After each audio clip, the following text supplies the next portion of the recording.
Olwaleero ebigezo by'abaana abaatula siniya ey'omukaaga bifulumiziddwa e Lugogo. Honourable Minister, my honour and privilege to present to you the results of the 2015 Uganda Advanced Certificate of Education examinations for release to the nation.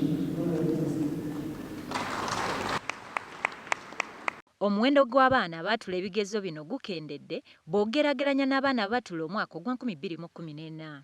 Abaana abeewandiisa okutuula ebigezo mu mwaka 2014 bali 18419 ate abatudde mu mwaka ogwa 2015 bali 10268 ng'enjawulo y'abaana 751 abakendedde.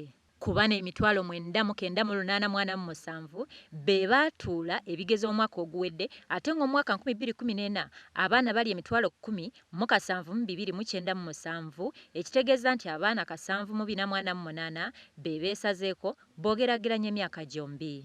Ate omuwendo gw'abaana abeewandiisa ne batatuula bigezo gweyongeddeko omwaka guno ng'abaana 1122 be bataatula omwaka ogwa 2014 ate omwaka ogwa 2015 abaana 1421 be bataatuula ate nga beewandiisa ekireetawo enjawulo y'abaana 299.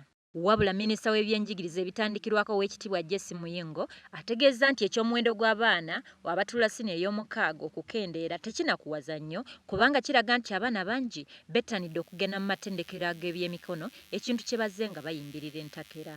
Wabula ate ye ssentebe w'ekitongole ky'ebigezo mu ggwanga ekya Uganda National Examination Board Professor Mary Okakol agamba nti omuwendo gw'abaana bakola amasomo ga ssaayansi okukendeera kiyinza okuleetawo obuzibu mu ggwanga naddala ng'okubulwa abasawo n'abanaasomesa ssaayansi mu biseera ebijja.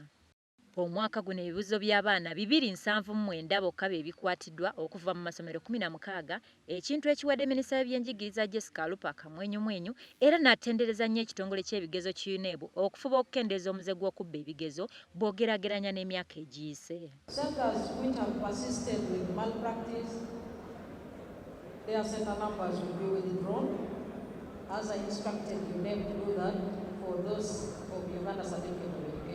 Ono era avumiridde nnyo abasomesa abamala gasomesa ekintu ekiviirako abaana b'eggwanga okugwa bw'atyo n'abakalaatira nti beewala enkola ey'okukwasa abaana obukusu.